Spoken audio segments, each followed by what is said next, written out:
Hey, what's up? This is Gig'em, and this is my tutorial on how to record gaming files and get them edited and all ready for YouTube or whatever else you want to use them for. I've already tried it. I cannot get all this information into one video, sorry, so I've got one of two. I'll try to go as fast as possible, but it's a lot of information, so if you don't understand why I'm going so fast, it's because I don't want to bore people who only need one or two of these answers. First, everyone just pause this video and go download everything in the description if you don't already have it. That'll make things go a lot faster. You do need every single one of them for the way I'm going to teach you how to do this, and I do think this is the best way to get your videos on YouTube with the best quality. So pause it, go download it, and then we can start this. So first, you should have Fraps. It's not free. I mean, there is a free version, but just get the real one. It's not expensive. This is just what you're going to capture with. I'm sure most of you know how to use this. It's really simple. The only thing you need to worry about is movies, where you're saving them. Save them in a folder, and this part right here, don't do half size. It's terrible quality. You don't want to bottleneck yourself like that. Record in full size. Record 29.97 frames per second. These are the two that you need to worry about. So if you're recording all your movies in the game, great, whatever.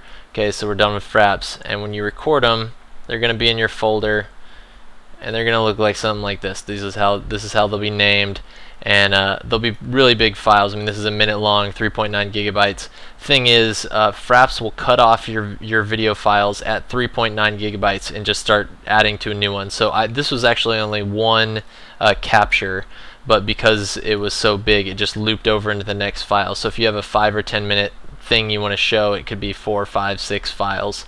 And this will also just hold all your other files if you stop and start the recording. So you've got them all here. You don't want to use these for any editing because this is just way too big. It'll overload your editor. So we need to get these down into a workable level. So what we're going to do initially is we're going to open any video converter, free. It's in the description, and you're just going to hit Add Video, and you're just going to add these files. So just select them all, and we're just going to add them. This is a really easy program, the best program I've come across to do some conversion. So what you're going to need to worry about, first set your output folder wherever you want to save stuff. Make this custom AVI movie. There's a lot of other things, don't worry about them, just do AVI. The only stuff you really have to worry about here is the video options. Codec, make sure it's X264, it's the best one. Frame size, just leave on original for now. It's just whatever your resolution is, whatever you're recording in. Video bitrate, you want this high initially because you don't want to bottleneck yourself early. This is the quality, and this is what's also going to determine how big your file is. Keep it at 6,000, that's more than enough for games. It makes it look really nice in 1080p. Frame rate, same as Fraps, that, and then audio is less important. I just put 192 bit rate, but you could probably make these a little smaller, but it's whatever here. This doesn't really affect it that much. The only other trick that you should know about is, since these are one file, if I want to just organize it properly and have all these look like it's one file, what you can do is you just highlight these both, right click, and hit Merge Output. And what that's going to do is going to gray this one out, and when it converts, it will just convert these two into one file, so you'll know, okay, this was my one event. And if you have other stuff here, you can do the same thing, so you can keep it all organized. So after you've got all your files, your Fraps here for the night or whatever, just hit Convert, and it'll convert all these to a much more manageable file size. I'm not going to do it because it'll take 5 minutes or whatever, but that's how you would initially do your Fraps. Then when you're done with these original files, since they're so big, you can just throw these away. You can be done with them. So with your edited files, then you're going to want to make your movie. Obviously, I suggest Sony Vegas. A lot of other people can use other programs, and there's a lot of tutorials on Sony Vegas. I'm not going to show you how to make a movie. You can learn that on your own, but it's a really good program.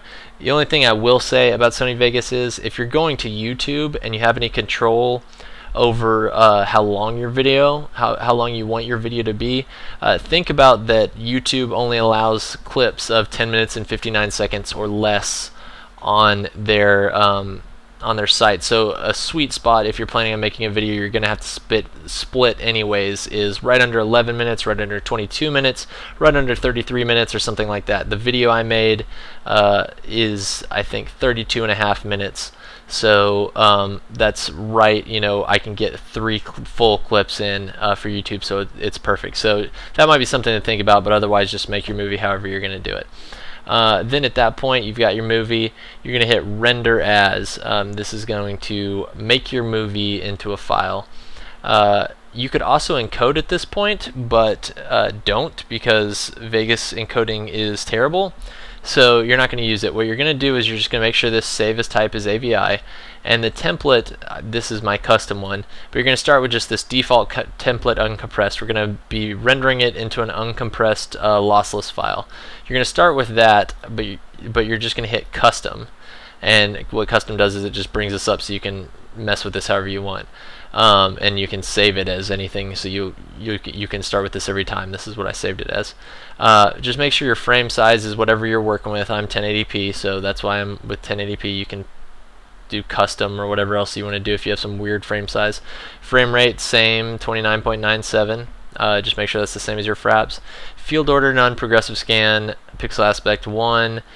This is the only thing that these might be different for some of you, but this is the thing that's definitely going to be different. It's going to start on uncompressed, which is good, but this is better.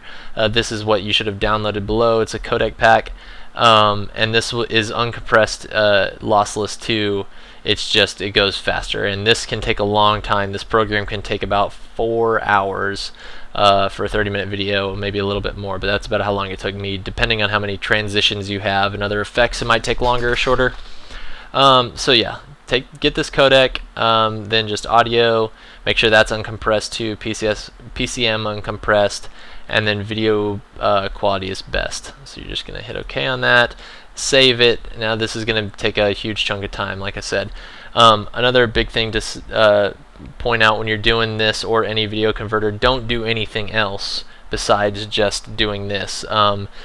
Your computer can get overloaded and it can freak out, and it can kind of mess with the encoding or the rendering process, leaving it like blocky, or it'll just be a spaz part in the video, and that can ruin your whole video. You'd have to start over, so that can be a huge pain. So don't mess with your computer while this is working. So you'd hit save, wait 4 hours, you're done. Okay, so what you're gonna get out of this is some huge video, a huge uncompressed video. You're not even going to be able to play it. VLC player won't even play it. It's 40.9 gigabytes, which is just, stupid big. So we're going to have to get this down again. This is just like what Fraps chunks out. So that you can think about it like that. So we're going to do the same thing to it. We're going to do any video converter, add video. We're going to find that big uncompressed file and just add it right here. Same deal. Keep all this the same. The only thing is, now we kind of have the finished product. So if you want it on YouTube, YouTube doesn't really care about file size. So I would just keep this at 6,000. It's going to look really nice. It's not going to be, that big, especially since we're going to be splitting it into 3 parts anyways. But if you want to put it on a download site like FileFront, which I think has a 600 megabyte limit, that's where you might start worrying that this is going to be too big. My 32-minute video at 6K was right around 1.3 gigabytes. At 2K, it was 500 megabytes. So what I did was I changed this from 1080p to 720p, which is this right here, 1280 by 720, and then I changed this from 6K to 2K, and that just made it. When you change this to a smaller resolution, you can get away with a smaller bit rate because the computer doesn't have to work as hard because there's less pixels. So 720p at 2K is another good kind of, it doesn't look as good, but it still is an acceptable quality. And if you're putting it up for a quick download, or a bunch of people who want to watch it have slow internet connections and can't look at it on YouTube, then you might want to think about something that small. But I just made both. So whatever, you can run this twice if you want, or just pick one of those, it doesn't really matter, and hit convert. Again, this is probably going to take another 2 hours, and don't do anything while it's working. It can screw up here too if you just overload your computer. So just wait and convert it, and you will end up with these files, which, like I said, are much more manageable. 1.36 and 5.06 megabytes. So this is the one I was putting on file front, and this is the one I'm going to split for YouTube. Okay, I'm going to stop the video here, go to 202, and I'll show you how to make sure you don't have any copyright problems, and also how to split it properly so that you can get the right videos on YouTube.